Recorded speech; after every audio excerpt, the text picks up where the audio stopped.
Bonjour à tous. Aujourd'hui, on va décortiquer ensemble une théorie assez folle. Une théorie qui pourrait bien retourner complètement notre lecture de la prophétie biblique. Alors, oubliez tout ce que vous pensez savoir sur la fin du monde. Et si en fait le livre de l'Apocalypse ne décrivait pas la fin de notre monde, mais la naissance d'une nouvelle étoile? Voilà, c'est ça, la question de départ. La question qui change tout. Et si on avait lu ce texte pendant des siècles comme une terrible menace, alors qu'en réalité, c'était peut-être une promesse. Si l'Apocalypse n'était pas du tout la fin de l'histoire, mais au contraire, le début d'une nouvelle ère cosmique. En fait, tout commence avec un seul mot, le mot grec apocalypsis. On l'a toujours traduit par apocalypse, avec l'idée de catastrophe, de destruction. Sauf que sa signification première, c'est le dévoilement, la révélation de quelque chose qui était caché. Et rien que ça, ce simple changement de perspective, ça nous oblige à tout relire différemment. Alors, on plonge dans le vif du sujet. Selon cette théorie, il faut imaginer que le livre de l'Apocalypse n'est plus un texte symbolique ou mystique, mais devient une sorte de rapport d'observation, un compte-rendu quasi scientifique d'un événement astronomique absolument gigantesque. L'idée centrale, la voici. Cette grande figure mystérieuse et impressionnante du début de l'Apocalypse, le fameux Fils de l'homme, ne serait en réalité rien d'autre qu'un corps céleste en pleine métamorphose. Le texte sacré deviendrait alors une sorte de manuel d'astrophysique, mais raconté avec une poésie incroyable. Prenons un premier exemple, une image très forte dans le texte. Sa tête et ses cheveux étaient blancs comme de la laine, blancs comme la neige. On pense tout de suite à la sagesse, à la pureté, bien sûr. Mais si on prend ça au premier degré, d'un point de vue cosmique, ça veut dire quoi une lumière blanche aussi parfaite? Et là, la réponse proposée est juste fascinante. Parce qu'en physique, la lumière blanche, ce n'est pas vraiment une couleur. C'est la somme de toutes les couleurs, de toutes les fréquences du spectre lumineux. Et ça, c'est précisément la signature lumineuse d'une étoile qui a atteint sa maturité. La vision ne décrirait donc pas une simple couleur, mais la nature même de la lumière d'une étoile. On continue le portrait robot. Juste après, on lit « Ses yeux étaient comme une flamme de feu ». L'image est hyper puissante, presque agressive. Mais est-ce qu'il existe un phénomène stellaire qui pourrait correspondre à une telle description? Eh bien oui, et le lien est même assez direct. Ces yeux de feu pourraient être une description parfaite des éruptions solaires ou de ces points chauds, ces zones de plasma en fusion à la surface d'une étoile qui libèrent une énergie colossale. C'est une image poétique mais physiquement très juste. Après la tête et les yeux, on descend jusqu'aux pieds.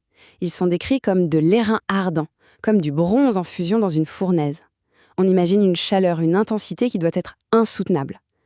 À quoi ça pourrait bien correspondre sur une étoile? Et là encore, le parallèle est incroyable. On sait aujourd'hui que beaucoup d'étoiles, surtout les jeunes, émettent des jets de plasma surchauffés à leur pôle. C'est littéralement du métal en fusion projeté dans l'espace à des vitesses folles. La vision décrit encore une fois un phénomène astrophysique connu. Alors là, c'est intéressant, parce qu'on quitte le visuel pour passer au son. La voix de cette entité, ce ne sont pas des paroles. C'est comparé au bruit de grandes eaux. Il faut s'imaginer le vacarme d'une immense cascade, un son continu, puissant, englobant. Quel son cosmique pourrait ressembler à ça? Et la correspondance est encore là. Les étoiles ne sont pas silencieuses dans l'espace. Elles émettent en permanence un flux de particules, le fameux vent stellaire. Et quand les radioastronomes captent les ondes radio de ces vents, ils entendent une sorte de bruit de fond constant, un grondement, qui fait vraiment penser au bruit de grandes eaux. Bon, on a maintenant ce portrait robot assez détaillé d'une étoile en formation. Mais la théorie va beaucoup, beaucoup plus loin. Elle suggère que ce grand schéma cosmique n'est pas seulement décrit à la fin de la Bible, il serait aussi encodé, comme en miniature, dans le récit de la vie de Jésus. L'idée est un peu vertigineuse, mais suivez bien. La vie de Jésus, du début à la fin, serait une sorte de représentation théâtrale, à échelle humaine, des différentes étapes de la transformation d'une planète en étoile. Comme si l'infiniment grand était raconté à travers l'infiniment petit. Et quand on met les deux récits côte à côte, les parallèles sont troublants. Le baptême, ce serait l'activation, le début du processus. La transfiguration, ce moment où son visage brille comme le soleil, ce serait un aperçu, un flash de l'allumage final. La crucifixion, ce serait la mort de l'ancien état, la planète qui doit s'éteindre pour pouvoir renaître en étoile. Et la résurrection, eh bien, ce serait l'allumage final, la naissance de la nouvelle étoile. Chaque étape clé de la vie de Jésus correspondrait à une phase précise du processus astrophysique.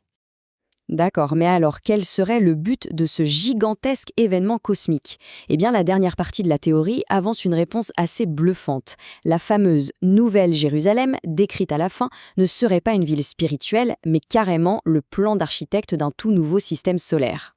Donc là, on sort complètement de la métaphore.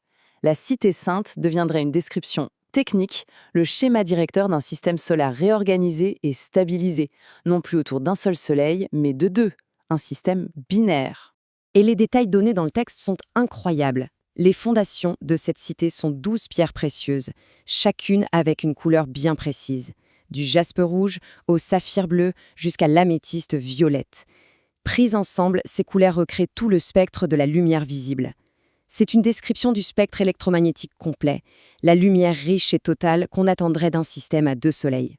Et la conséquence la plus directe et la plus spectaculaire de ce nouveau système à 2 soleils est écrit noir sur blanc dans le texte: il n'y aura plus de nuit. Et ça cesse d'être une belle promesse poétique pour devenir une simple réalité physique. Avec 2 soleils dans le ciel, il y en a forcément toujours un au-dessus de l'horizon. Logique. Et ce qui est magnifique, c'est que ce schéma boucle la boucle. Le tout premier livre de la Bible, la Genèse, et le tout dernier, l'Apocalypse, se répondent en miroir parfait. À la création qui commence par « que la lumière soit » répond l'accomplissement final. C'en est fait. L'arbre de vie, qui était gardé et inaccessible, redevient accessible. L'expulsion du jardin est annulée par le retour dans cette cité cosmos. Et les ténèbres du début sont vaincues pour de bon par ce monde sans nuit. La boucle est bouclée. Et tout se conclut sur cette phrase, cette ultime affirmation d'identité à la toute fin du livre. Je suis l'étoile brillante du matin. Pas un roi, pas un sauveur, pas un juge, une étoile. Alors, est-ce une réalité cosmique, une coïncidence extraordinaire ou une simple métaphore? Quoi qu'il en soit, cette lecture nous raconte une histoire absolument unique, celle d'une étoile promise et attendue depuis le tout premier jour.